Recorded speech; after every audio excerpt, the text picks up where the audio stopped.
Hello everyone, welcome to our channel. In the video la 11th standard NCERT Maths chapter 6 linear inequalities la introduction video வந்து பார்க்க போறோம். First வந்து linear equations அப்படினா என்ன அர்த்தம் அப்படினா நம்ம ஏற்கனவே 10th standardலலாம் வந்து நம்ம பார்த்திருப்போம். ஒரு ஈக்குவேஷன்ல மேக்ஸிமம் டிகிரி வந்து 1 இருந்துச்சுன்னா நம்ம அந்த ஈக்குவேஷன்ஸ் என்ன சொல்வோம், லீனியர் ஈக்குவேஷன்ஸ் அப்படின்னு சொல்லுவோம். ஸோ ஃபார் எக்ஸாம்பிள் 2x + 1 = 0 இந்த மாதிரி எடுத்துக்கும் போது இந்த எக்ஸோட பவர் வந்து என்னது 1 தான். ஸோ இந்த மாதிரி இருக்கிற ஈக்குவேஷன்ஸை நம்ம என்ன சொல்வோம், லீனியர் ஈக்குவேஷன்ஸ். அதே மாதிரி வந்து LHS value is equal to RHS. LHSம் RHSம் வந்து ஈக்குவலாக இருக்கும். இந்த மாதிரி ஈக்குவல் டு சைன் போட்டு எழுதும் போது நம்ம என்ன சொல்வோம், லீனியர் ஈக்குவேஷன்ஸ் அப்படின்னு சொல்வோம். இதே வந்து இன்இக்வாலிட்டிஸ் அப்படின்னு எடுத்துக்கும் போது நம்ம வந்து LHS வேல்யூவும் RHSம் வந்து ஈக்குவலாக இருக்காது. தட் இஸ் ஒன்று வந்து either it will be less than R it will be greater than, இல்லைனா லெஸ் தேன் ஈக்குவல் டு இல்லை கிரேட்டர் தேன் ஈக்குவல் டு. இந்த மாதிரி இருக்கிறத வந்து நம்ம என்ன சொல்வோம்னா இன்இக்வாலிட்டிஸ் அப்படின்னு சொல்வோம். That is value of LHSம் value of RHSம் will not be equal, சேமாக இருக்காது. ஸோ ஒரு எக்ஸாம்பிள் வந்து எடுத்துக்கலாம். ஒரு கிளாஸில் வந்து ஸ்டூடெண்ட்ஸ் வந்து இருக்காங்க. So number of students greater than 10. So இதெல்லாம் வந்து ஒரு எக்ஸாம்பிள். ஸோ இப்போது number of students greater than 10 அப்படின்னு வரும்போது ஸ்டூடெண்ட்ஸ் வந்து 10க்கு மேலே எத்தனை பேர் வேணாலும் இருக்கலாம். 11 ஸ்டூடெண்ட்ஸ் இருக்கலாம், இல்லை 12 ஸ்டூடெண்ட்ஸ் இருக்கலாம், இல்லை 20 ஸ்டூடெண்ட்ஸ் இருக்கலாம், 30, 40ன்னு எவ்வளோ வேணாலும் வந்து இருக்கலாம். ஸோ அதே வந்து number of students equal to 10 அப்படின்னா அந்த கிளாஸில் எத்தனை பேர் இருப்பாங்க, 10 பேர் தான் வந்து இருப்பாங்க. ஸோ கிரேட்டர் தேன் சைன் வரும்போது வந்து நம்மளுக்கு என்ன ஆகுது, இந்த LHS வேல்யூவும் RHS வேல்யூவும் வந்து ஈக்குவலாக இருக்காது. ஸோ அதே மாதிரி இன்னொரு எக்ஸாம்பிள் வந்து பார்க்கலாம். ஒரு பர்சன் கிட்ட வந்து 200 rupees வந்து இருக்குது. அவங்க வந்து ஒரு ஷாப்புக்கு வந்து போகிறாங்க. ஸோ தட் வந்து ஒரு ரைஸ் பேக்கெட்டோட விலை வந்து என்ன சொல்கிறாங்கன்னா அந்த ஷாப்பில் 30 rupees per packet அப்படின்னு சொல்கிறாங்க. Let he purchases X packets. அதாவது அவர் வந்து அந்த ஷாப்புக்கு போயிட்டு X packets வந்து அவர் வந்து பர்ச்சேஸ் பண்ணுறாரு. அப்போ வந்து நம்ம என்ன எழுதுவோம், ஒரு பேக்கெட்டோட விலை வந்து 30 rupees அப்படின்னும் போது அப்போ X பேக்கெட்ஸோட விலை என்ன எழுதுவோம், 30 × Xன்னு வந்து நம்ம எழுதுவோம். ஸோ அப்போ 30 பேக்கெட்ஸ் வந்து அவர் வாங்கினா அப்போ வந்து என்னவா இருக்கும், that should be less than 200 இருக்கு. ஏன்னா அவர்கிட்ட இருக்கிற டோட்டல் அமௌண்ட் அவர்கிட்ட இருக்கிறதே வந்து எவ்வளோனா 200 rupees தான் வந்து அவர் வச்சுருக்காரு. So 30 rupees. அப்போ எத்தனை பேக்கெட்ஸ் வந்து அவர் வாங்குவார் வித்தின் 200க்குள்ளே அப்படின்றது தான் வந்து கொஷின். ஸோ இப்போ லீனியர் இன்இக்வாலிட்டிஸ்க்கு டெஃபினேஷன் வந்து பார்த்துடலாம். Two real numbers or two algebraic expressions related by the symbol. So ரெண்டு நம்பர் இல்லாட்டினா வந்து ஒரு அல்ஜெப்ரிக் எக்ஸ்பிரஷனை வந்து நம்ம சிம்பிள் வழியாக நம்ம டினோட் பண்ணுறோம்ல, அதை தான் வந்து இன்இக்வாலிட்டி அப்படின்னு சொல்கிறோம். தட் இஸ் இப்போ 7 is greater than 2 அப்படின்னு சொல்லலாம். It is an inequality. அதே மாதிரி 2 is less than 5 அப்படின்னு சொல்லலாம். This is also an inequality. அந்த மாதிரி இந்த சைன்ஸ்லாம் நம்ம யூஸ் பண்ணுறோம். இந்த மாதிரி யூஸ் பண்ணும் போது நம்ம என்ன சொல்வோம், it is a form of an inequality அப்படின்னு சொல்லுவோம். ஸோ இந்த இன்இக்வாலிட்டியை வந்து ரெண்டு விதமாக வந்து கேட்டகரைஸ் பண்ணுறாங்க. That is strict inequality and slack inequality அப்படின்ட்டு ரெண்டு விதமாக வந்து கேட்டகரைஸ் பண்ணுறோம். ஸோ ஸ்ட்ரிக்ட் இன்இக்வாலிட்டிக்கும் ஸ்லாக் இன்இக்வாலிட்டிக்கும் என்ன டிஃப்ரென்ஸ் அப்படின்னு நம்ம பார்க்கும்போது ஒரே ஒரு டிஃப்ரென்ஸ் தான். என்னென்னா இங்கே வந்து இப்போ greater than and equal to 0 அப்படின்னு போட்டிருக்கோம். இங்கே வந்து வெறும் கிரேட்டர் தேன் 0 அப்படின்னு போட்டிருக்கோம். தட் இஸ் ஒரு ரியல் நம்பராக இருக்கட்டும் இல்லை ஒரு அல்ஜிப்ரிக் எக்ஸ்பிரஷனாக இருக்கட்டும், that is only greater than அப்படின்னு வந்துச்சுன்னா இட் இஸ் ஸ்ட்ரிக்ட் இன்இக்வாலிட்டி. அதே மாதிரி ஒன்லி லெஸ் தேன் அப்படின்னு வந்துச்சுன்னா இட் இஸ் ஸ்ட்ரிக்ட் இன்இக்வாலிட்டி. அப்படி இல்லாமல் less than or equal to இல்லை greater than or equal to அப்படின்னு வரும்போது நம்ம வந்து அதை என்ன சொல்லுவோம், ஸ்லாக் இன்இக்வாலிட்டி அப்படின்னு சொல்லுவோம். ஸோ எனிதிங் என்ன ரியல் நம்பராக இருந்தாலும் சரி, அது அல்ஜெப்ரிக் எக்ஸ்பிரஷனாக இருந்தாலுமே சரி, நம்ம வந்து இதை வச்சு தான் வந்து டிஃப்ரென்ஷியேட் பண்ணுவோம். தட் இஸ் இப்போ less than or greater than இருந்துச்சுன்னா it is called as strict inequality. இதே வந்து less than equal to இல்ல greater than equal to அப்படின்னு வந்துச்சுன்னா it is called as slack inequality. So இது வரைக்கும் வந்து ஃபர்ஸ்ட் நம்ம லீனியர் ஈக்குவேஷன்ஸ்னா என்னன்னு பார்த்தோம். லீனியர் ஈக்குவேஷன்ஸ்லேருந்து லீனியர் இன்இக்வாலிட்டிஸ்னா என்னன்னு பார்த்தோம். அதோட டெஃபினிஷன்ஸ் பார்த்தோம். அதே மாதிரி அதோட கேட்டகரைசேஷனும் வந்து நம்ம பார்த்தோம். இப்போ நெக்ஸ்ட் வந்து solution of linear inequalities in one variable வந்து பார்க்கலாம். சரி, solution of linear inequalities in one variable. So அப்படின்னா என்ன அர்த்தம் அப்படின்னா வேல்யூ ஆஃப் எக்ஸ். ஸோ இப்போ போன எக்ஸாம்பிளே வந்து நம்ம எடுத்துக்கலாம். 30x is less than 200. So 30 rupees வந்து ஒரு பேக்கெட் ஆஃப் ரைஸோட விலை. அவர்கிட்ட மொத்தம் எவ்வளோ இருக்குது? 200 rupees வந்து அவர்கிட்ட இருக்குது. ஸோ அப்போ எத்தனை பேக்கெட்ஸ் வந்து அவரால் வாங்க முடியும் அந்த 200 rupeesக்குள்ளே அப்படின்றத நம்ம பார்க்கணும். The value of x which makes an inequality a true statement. So இது வந்து ஒரு இன்இக்வாலிட்டி. இந்த இன்இக்வாலிட்டியை ஒரு ட்ரூ ஸ்டேட்மெண்ட்டாக மாற்றுறத அதை தான் வந்து நம்ம என்ன சொல்லுவோம்? சொல்யூஷன் ஆஃப் இன்இக்வாலிட்டி அப்படின்னு சொல்லுவோம். அந்த இன்இக்வாலிட்டியை ஒரு ட்ரூ ஸ்டேட்மெண்ட்டாக மாற்றுறத நம்ம என்ன சொல்லுவோம்? சொல்யூஷன் ஆஃப் த இன்இக்வாலிட்டி அப்படின்னு சொல்லுவோம். அது அப்படின்னா என்ன அர்த்தம் அப்படின்னா இப்போ 30x is less than 200 அப்படின்றது தான் வந்து நம்மளுக்கு கிடச்சிருக்க இன்இக்வாலிட்டி அந்த எக்ஸாம்பிள்லேருந்து. நம்ம வந்து முன்னாடி பேஜில் வந்து அந்த எக்ஸாம்பிள் வந்து பார்த்தோம். ஸோ இப்போ வந்து இந்த எக்ஸ் இருக்கிற இடத்துல நம்ம வந்து ஒரு வேல்யூஸாக வந்து சப்ஸ்டியூட் பண்ணுறோம். இப்போ வந்து எக்ஸை வந்து 1 நம்ம போட்டோம் அப்படின்னா நம்மளுக்கு என்ன கிடைக்கும்? 30. ஸோ 30 rupees அப்படின்னா என்ன அர்த்தம்? ஒரு பேக்கெட் வந்து அவர் வாங்குறாரு. அப்போ வந்து நம்மளுக்கு என்ன இருக்கும்? 30 rupees வந்து ஆகும் அவருக்கு. So 30 is less than 200. So இந்த ஸ்டேட்மெண்ட் வந்து கரெக்ட். அதான சொல்கிறாங்க சொல்யூஷன் ஆஃப் லீனியர் இன்இக்வாலிட்டினா என்னது? Which makes an inequality a true statement. அப்போ அதனால 30 is less than 200 கரெக்ட். அதே மாதிரி x is equal to 2ன்னு நம்ம சப்ஸ்டியூட் பண்ணும் போது நம்மளுக்கு இங்கே என்ன கிடைக்கும்? 30 into 2 that is 60. அப்போ வந்து 60 is less than 200. அப்போ வந்து இந்த ஸ்டேட்மெண்ட்டும் வந்து ட்ரூ ஸ்டேட்மெண்ட். நெக்ஸ்ட் வந்து என்ன வரும்? x is equal to 3 போடும்போது நம்மளுக்கு என்ன வரும்? 90 is less than 200. ஸோ இந்த ஸ்டேட்மெண்ட்டும் வந்து கரெக்ட். அதே மாதிரி தான் வந்து 4, 5 வந்து நம்ம சப்ஸ்டியூட் பண்ணுறோம். 6 வந்து நம்ம போடுறோம். இப்போ x is equal to 7 அப்படின்னு போடும் போது நம்மளுக்கு என்ன ஆகிடும்? 7 into 30 is 210. 210 வரும்போது it is not less than 200, it is greater than 200. So நம்ம எப்போ வந்து லீனியர் இன்இக்வாலிட்டிஸோட சொல்யூஷன் வந்து சொல்லுவோம், சொல்யூஷன் அப்படின்னு சொல்லுவோம் அப்படின்னா, சொல்யூஷனாக அந்த ஆன்சர் எப்படி சொல்லுவோம் அப்படின்னா இந்த இன்இக்வாலிட்டியை வந்து ஒரு ட்ரூ ஸ்டேட்மெண்ட்டாக ஆக்குறத தான் வந்து நம்ம சொல்யூஷன்னு சொல்லுவோம்.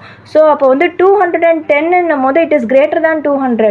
ஸோ அப்போ வந்து it is not a true statement, it is a false statement. அப்போ சொல்யூஷன் செட் வந்து என்னென்னலாம் வரும்? 1, 2, 3, 4, 5 and 6 இது வரைக்கும் தான் வந்து வரும். ஸோ இதுதான் வந்து சொல்யூஷன் செட். ஸோ இந்த எக்ஸோட வேல்யூஸ்லாம் இருக்குல்ல, நம்ம வந்து இங்கே சப்ஸ்டியூட் பண்ணோம்ல, இந்த எக்ஸோட வேல்யூஸை தான் வந்து நம்ம என்ன சொல்லுவோம்? சொல்யூஷன் செட் அப்படின்னு சொல்லுவோம். The set of values of x is called its solution set. So இது வரைக்கும் வந்து நம்மளுக்கு கிளியராக வந்து புரிஞ்சிருக்கும். இப்போ நெக்ஸ்ட்டு வந்து இந்த இன்இக்வாலிட்டிஸ் எல்லாம் வந்து சால்வ் பண்ணுறதுக்கு நம்மளுக்கு சர்டன் ரூல்ஸ் வந்து கொடுத்துருக்காங்க புக்கில். அந்த ரூல்ஸ் வந்து நம்ம 1 by 1 வந்து பார்க்கலாம். ஸோ ஃபர்ஸ்ட் ரூல் நம்பர் 1 வந்து பார்க்கலாம்.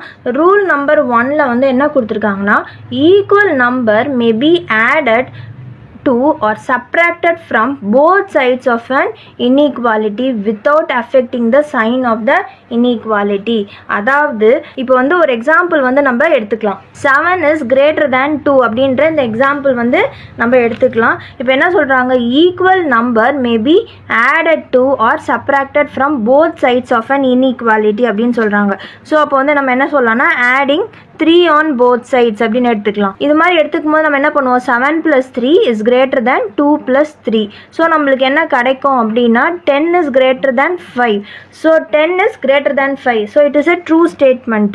அதே மாதிரி இப்போ வந்து சப்ராக்ஷன் என்ன சொல்லியிருக்காங்க? added to or subtracted from அப்படின்னு சொல்லியிருக்காங்க. இது வந்து அடிஷனுக்கு ஒரு எக்ஸாம்பிள். இப்போ நெக்ஸ்ட் வந்து சப்ராக்ஷனுக்கு வந்து நம்ம பார்க்கலாம். சப்ராக்ஷனுக்கு வந்து நம்ம பார்க்கும் போது சப்ராக்டிங் 2 on both sides அப்படின்னு எடுத்துக்கும் போது நம்மளுக்கு என்ன வரும்? 7 minus 2 is greater than 2 minus 2. So அப்படின்னும் போது நம்மளுக்கு என்ன வரும்னா 5 வரும். 5 is greater than 0 அப்படின்னு கிடைக்கும். ஸோ இதுவும் வந்து ஒரு ட்ரூ ஸ்டேட்மெண்ட். ஸோ அப்போ வந்து என்ன சொல்கிறாங்க, equal number may be added to or subtracted from both sides of an inequality without affecting the sign of inequality. So நம்ம வந்து ஆட் பண்ணாலும் சரி, நம்ம சப்ராக்ட் பண்ணாலும் சரி, ரெண்டு பக்கமும் நம்மளுக்கு என்ன ஆகுது, அந்த இன்இக்வாலிட்டி சைன் ஆஃப் இன்இக்வாலிட்டின்னு அவங்க எதை மீன் பண்ணுறாங்கன்னா, இந்த சைனை வந்து அவங்க மீன் பண்ணுறாங்க.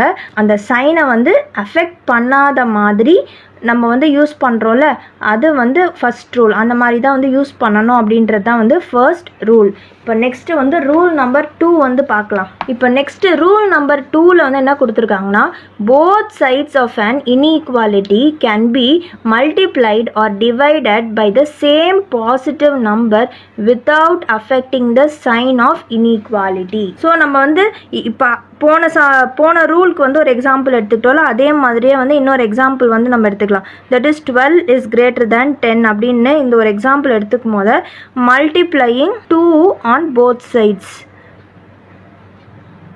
ஸோ 2 வந்து ரெண்டு பக்கமும் நம்ம மல்டிப்ளை பண்ணுறோம். ஸோ அப்போ நம்மளுக்கு வந்து என்ன கிடைக்கும், 12 into 2 greater than 10 into 2 which implies 24 is greater than 20. So அப்போ வந்து இதை பார்க்கும்போது என்ன ஆகுது, இந்த ரூல் வந்து நம்ம யூஸ் பண்ணியிருக்கோம். தட் இஸ் ரெண்டு பக்கமும் ஒரே நம்பரால் வந்து நம்ம மல்டிப்ளை பண்ணியிருக்கோம் such that அந்த சைன் ஆஃப் த இன்இக்வாலிட்டி வந்து நம்மளுக்கு அஃபெக்ட் ஆகலை. இப்போ அதே மாதிரி டிவிஷனில் வந்து நம்ம ஒன்று பார்க்கலாம். இப்போ அதே நம்பரை எடுத்துக்கலாம், 12 greater than 10. இப்போ வந்து divide 2 on both sides அப்படின்னு எடுத்துக்கும் போது நம்மளுக்கு என்ன வரும், 12 by 2 is greater than 10 by 2. So அப்போ வந்து என்ன கிடைக்கும், நம்மளுக்கு 6 is greater than 5 வந்து வரும். ஸோ இதுவும் பார்த்தீங்கன்னா இது வந்து எந்த விதத்துலையும் வந்து இந்த சைன் ஆஃப் த இன்இக்வாலிட்டி, அதாவது இந்த சைனை வந்து எந்த விதத்துலையும் அஃபெக்ட் பண்ணலை. ஸோ நம்ம 2ஆல் ரெண்டு பக்கமும் டிவைட் பண்ணியிருக்கோம், ஆனாலும் வந்து இந்த இன்இக்வாலிட்டி சைனை அதை அஃபெக்ட் பண்ணலை. ஸோ பாசிட்டிவ் நம்பர்ஸ் வர வரைக்கும் எதோ பிரச்சனையுமே கிடையாது. நெகட்டிவ் நம்பர்ஸ் வரும்போது தான் வந்து நம்மளுக்கு மாறும். தட் இஸ் சைன் வந்து மாறும். இப்போ ரூல் 3 வந்து பார்க்கலாம். ஆக்சுவலி புக்கில் வந்து எப்படி கொடுத்துருப்பாங்க அப்படின்னா, ரூல் 2லேயே வந்து அவங்க இந்த நெகட்டிவ் பார்ட்டியும் வந்து அவங்க எக்ஸ்பிளைன் பண்ணிட்டு இருப்பாங்க. நான் உங்களுக்கு கன்ஃபியூஸ் ஆகக்கூடாது அப்படின்றதுக்காக நான் ரூல் 3ன்னு போட்டு அதை வந்து தனியாக வந்து எழுதியிருக்கேன். ஸோ ரூல் 3 பொறுத்த வரைக்கும் என்ன கொடுத்துருக்காங்கன்னா, when both sides of an inequality are multiplied or divided by a negative number then the sign of inequality is reversed அப்படின்னு சொல்லி இருக்காங்க. அதாவது இப்போ வந்து ஒரு நெகட்டிவ் நம்பரால நம்ம மல்டிப்ளை பண்றோம். இப்போ இங்க வந்து நம்ம என்ன பண்ணோம், இப்போ இந்த எக்ஸாம்பிள்ல பார்க்கும்போது multiply 2 on both sides, and that is 2 வந்து ஒரு பாசிட்டிவ் நம்பர். ஆனா வந்து என்ன சொல்றாங்க, இப்போ ஒரு இன்இக்வாலிட்டியை நம்ம மல்டிப்ளை இல்லை டிவைட் பண்றோம் எதை வச்சு அப்படின்னா, ஒரு நெகட்டிவ் நம்பர் வச்சு நம்ம மல்டிப்ளையோ டிவைடோ பண்ணும் போது அந்த சைன் ஆஃப் த இன்இக்வாலிட்டி வந்து ரிவர்ஸ் ஆயிடும் அப்படின்னு சொல்றாங்க. ஸோ நம்பர் லைன் வந்து நம்ம நிறைய ஸ்மாலர் கிளாஸஸ்லேருந்தே வந்து நம்ம பார்த்துருப்போம். ஸோ இது வந்து 0, இங்கே வந்து -∞ வரும், இங்கே வந்து +∞ வரும், இங்கே வந்து பாசிட்டிவ் வேல்யூஸ் வந்து வரும் அப் டு இன்ஃபினிட்டி, இங்கே வந்து நெகட்டிவ் வேல்யூஸ் வந்து. ஸோ இங்கே வந்து பார்த்தீங்கன்னா இங்கே ஃபுல்லுமே என்ன ஆகும், வேல்யூஸ் வந்து நெகட்டிவில் தான் வந்து வரும். ஸோ எப்போவுமே என்ன ஆகும், இப்போ 0லேருந்து இந்த லெஃப்ட் ஹேண்ட் சைடில் போகும்போது, தட் இஸ் நம்ம LHS சைடு லெஃப்ட் ஹேண்ட் சைடில் போகும்போது வேல்யூஸ் வந்து என்ன ஆகும், டிக்ரீஸ் ஆகிட்டே போயிட்டே இருக்கும். தட் இஸ் -1 -2 -3 எல்லாம் என்னது டிக்ரீசிங் வேல்யூஸ். அதே மாதிரி இந்த பக்கம் வரும்போது நம்மளுக்கு என்ன ஆகும், வேல்யூஸ் வந்து இன்க்ரீஸ் ஆகி போயிட்டே இருக்கும். தட் இஸ் இப்போ பார்க்கும் போது -2 அப்படின்னு இருக்கு, -2 இஸ் less than -1. ஆனால் இங்கே அதே மாதிரி இங்கே பார்க்கும் போது 2 is greater than 1 அப்படின்னு வரும். இது 2 is greater than 1 வரும். அதே மாதிரி இங்கே எடுத்துக்கும் போது -2 is less than -1 அப்படின்னு வரும். ஸோ இந்த பக்கம் வரும்போது நம்மளுக்கு என்ன ஆகும், வேல்யூஸ் வந்து டிக்ரீஸ் ஆகிட்டே போயிட்டே இருக்கும். இந்த பக்கம் வரும்போது வேல்யூஸ் வந்து இன்க்ரீஸ் ஆகிட்டே வரும். இப்போ வந்து நம்ம ஒரு எக்ஸாம்பிள் வந்து நம்ம பார்க்கலாம். இப்போ எக்ஸாம்பிளில் 4 is greater than 2 அப்படின்ற இந்த எக்ஸாம்பிள் வந்து நம்ம எடுத்துக்கலாம். இப்போ 4 is greater than 2 அப்படின்னும் போது மல்டிப்ளை both sides by -2 அப்படின்னு நம்ம பார்க்கலாம். அப்போ வந்து -2 ரெண்டு பக்கம் மல்டிப்ளை பண்ணும் போது 4 into -2 greater than 2 into -2 வந்து வரும். அப்போ என்ன வரும்? -8 வரும். இங்கே வந்து -4 வரும். அப்போ வந்து இங்கே என்ன இருக்குது? நம்ம வந்து multiply or divide by a negative number, then the sign of inequality is reversed. அப்போ வந்து inequality sign வந்து என்ன ஆகுது? ரிவர்ஸ் ஆகுது அப்படின்னு அர்த்தம். தட் இஸ் -8 வந்து என்ன ஆகுது? இங்கே வந்து என்ன இருக்குது? 4 இருக்குது, -8 இருக்குது. அப்போ வந்து நம்ம என்ன பண்ணணும்? சைனை வந்து சேஞ்ச் பண்ணி போடணும். -8 is less than -4 அப்படின்னு நம்ம போடணும். இப்போ அதே மாதிரி வந்து டிவைட் வந்து நம்ம பார்க்கலாம். டிவைட் போத் சைட்ஸ் பை -2 அப்படின்னு வந்து நம்ம பார்க்குறோம். இப்போ வந்து இதில் என்ன ஆகும்னா 4, இதே இந்த எக்ஸாம்பிளே வந்து நான் எடுத்திருக்கேன். ஸோ 4 டிவைடட் பை -2, அதே மாதிரி 2 டிவைடட் பை -2. ஸோ நம்ம என்ன பண்ணியிருக்கோம்? ஒரு நெகட்டிவ் நம்பரால் வந்து நம்ம டிவைட் பண்ணியிருக்கோம். அப்போ ஆட்டோமேட்டிக்காக என்ன ஆகும்? இங்கே கிரேட்டர் தேன் சைன் இருக்குது, இங்கே லெஸ் தேன் சைன் வந்து மாறிடும். ஸோ அப்போ வந்து நம்மளுக்கு என்ன வரும்? -2 வரும், is less than -1. So negative நம்பரால் நம்ம மல்டிப்ளையோ டிவைடோ பண்ணும் போது நம்மளுக்கு என்ன ஆகும்னா இன்இக்வாலிட்டி சைன் வந்து சேஞ்ச் ஆகும். இப்போ அதே மாதிரி வந்து இப்போது இதே எக்ஸாம்பிளே நம்ம பார்க்கும் போது இப்போது -8. ஸோ இங்கே வந்து என்ன? இப்போ வந்து இங்கே என்ன இருக்குது? -2 இஸ் லெஸ் தேன் -1 அப்படின்னு இருக்குது. ஸோ இப்போ வந்து -2 லெஸ் தேன் -1. ஸோ இந்த மைனஸ் சைனை வந்து நம்ம கேன்சல் பண்ணுறோம் அப்படின்னா நம்ம ரிமூவ் பண்ணுறோம். இந்த மைனஸ் சைனை வந்து நம்ம ரிமூவ் பண்ணுறோம். இப்போ வந்து நம்ம ஈக்குவல் டுக்கு இந்த பக்கம் இருக்குது. இப்போ 4x + 2 இருக்குது, இஸ் ஈக்குவல் டு 3x + 2 அப்படின்னு இருக்கும் போது நம்ம என்ன பண்ணுவோம்? இந்த +2 இந்த +2 வந்து நம்ம கேன்சல் பண்ணிவிடுவோம் ஈக்குவேஷனில். ஸோ அதே மாதிரி தான் இப்போ வந்து இங்கே வந்து சைன் வந்து என்ன இருக்குது? லெஸ் தேன் சைன் இருக்குது. ஸோ அப்படி இருக்கும் போது நம்ம வந்து என்ன பண்ணுறோம்? இந்த நெகட்டிவ் சைன், இங்கேயும் நெகட்டிவ் சைன் இருக்குது, இங்கேயும் நெகட்டிவ் சைன் இருக்குது. அப்படி கேன்சல் பண்ணும் போது அப்போ என்ன ஆகிடும்? நம்மளுக்கு வந்து இந்த இன்இக்வாலிட்டி வந்து சைன் வந்து அகெயின் சேஞ்ச் ஆகும் அப்படின்னு சொல்கிறாங்க. That is if we remove negative sign from both sides, the sign of inequality changes. So என்ன இருக்குது? -2 இஸ் லெஸ் தேன் -1 இருந்தது. நம்ம வந்து எப்போவுமே வந்து ரிமூவ் பண்ணுவோம்ல, ரெண்டு பக்கமே வந்து ஒரே சைன் இருந்தால் நம்ம கேன்சல் பண்ணுவோம். ஸோ அந்த மாதிரி இந்த சைனை வந்து ரிமூவ் பண்ணும்போது நம்மளுக்கு என்ன ஆகிடுது? நம்மளுக்கு 2 and 1 தான் வந்து இருக்குது. அப்போ வந்து பாசிட்டிவ் வேல்யூஸாக மாறிடுது. அப்போ ஆட்டோமேட்டிக்காக இன்இக்வாலிட்டி சைன் வந்து மாறும். 2 இஸ் கிரேட்டர் தேன் 1 அப்படின்னு நம்மளுக்கு மாறிடும் அப்படின்றது இது வந்து நோட். இப்போ லாஸ்ட் ரூல் வந்து பார்க்கலாம். If we reciprocate the number sign will change. That is இப்போ 5 இஸ் கிரேட்டர் தேன் 3 அப்படின்னு இருக்குது. இதே வந்து 1/5 அப்படின்னு வந்துச்சுன்னா ரெசிப்ரோகேட் பண்ணுறோம், அப்போது லெஸ் தேன் 1/3 அப்படின்னு வரும். ஸோ என்ன பண்ணுறோம்? 5ஐயும் 3ஐயும் நம்ம என்ன பண்ணுறோம்? ரெசிப்ரோகேட் பண்ணுறோம். தட் இஸ் 5ஐ வந்து 1/5ன்னு எழுதுகிறோம், 3ஐ வந்து 1/3ன்னு எழுதுகிறோம். ஸோ இந்த மாதிரி ரெசிப்ரோகேட் பண்ணும் போதும் நம்மளுக்கு என்ன ஆகும்னா சைன் வந்து சேஞ்ச் ஆகும். That is greater than sign இருந்தால் லெஸ்ஸர் தேன் சைனாக மாறும்.